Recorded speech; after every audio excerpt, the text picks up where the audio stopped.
Vidéo C2, l'adversaire, le désir. Nous ouvrons deux fenêtres d'approche, celle du désir et celle de la frustration. Rappelons dans le cadre de cette mise en bouche que l'adversaire n'est pas un ennemi. Cette évidence ne demeure bien souvent qu'un principe, vite oublié après le coup de sifflet d'engagement. Les 28 acteurs sont des compétiteurs et ont tous une idée fixe bloquée dans la tête, celle de sortir victorieux de cet affrontement. Ce qui rend indigne cette rencontre, ce ne sont pas les joueurs qui sont venus pour débattre et se confronter sur ce match, c'est l'enjeu. L'enjeu est synonyme de promesse, de retour sur investissement, d'image et surtout de résultats. Dans une rencontre de football, les joueurs et surtout Basile sont intéressés, le désir de victoire qui habite tout compétiteur. Là, le mot-clé n'est pas victoire, mais désir. Le désir de jouer, de gagner, de faire ou de se faire plaisir. Toutefois, la rencontre va imposer un nombre important de facteurs venus contrarier ce désir. Sachez tout d'abord que le désir est mimétique. Il n'existe que parce qu'un tiers possède ou souhaite l'objet convoité.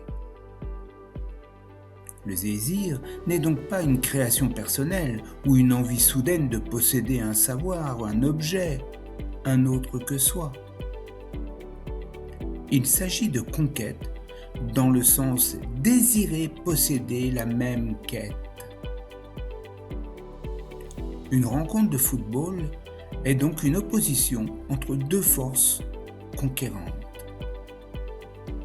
C'est ici que le terme adversaire prend un autre statut. Ce terme s'appelle maintenant rival ou ennemi. La terminologie des commentaires médiatiques suit ce chemin. Il faudra toutefois franchir quelques obstacles pour satisfaire le désir. Ces obstacles généreront un conflit. Ainsi, ce désir va se voir accompagné de ses pendants, c'est-à-dire la valorisation ou la frustration. La frustration va poser à la face du désir le célèbre principe de réalité. Imaginez une sorte de thermomètre inversé avec un curseur mobile et une zone rouge située vers le bas. Si vous êtes zen et dans le simple plaisir de jouer au foot, le curseur est en haut. Vous jouez et vous tentez de prendre un max de plaisir enfantin. Pas de problème, vous êtes en haut du thermomètre. Notez le terme enfantin, car il vient rappeler que le foot est un jeu. Bon, vous avez compris, inutile de vous faire le portrait inverse pour celui qui évoluerait dans la zone rouge, en bas, au-delà du seuil de frustration. Notre Basile se trouve ici. Le football est un sport de contact, n'est-ce pas?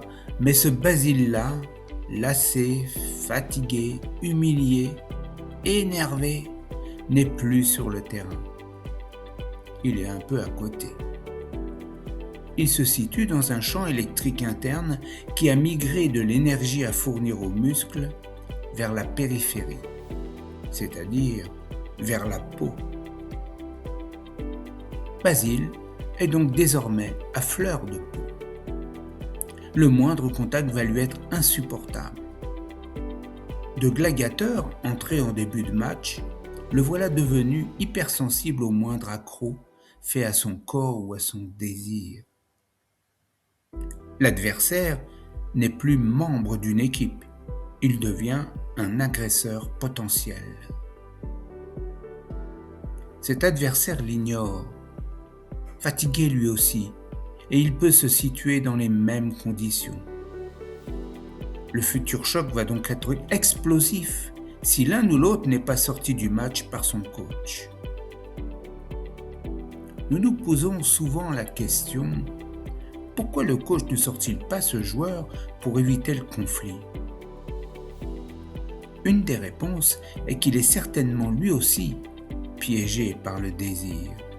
Le désir ne rend pas aveugle pourtant, mais il envahit l'entendement et l'observation, tant l'attention est tendue vers l'unique objet de la quête.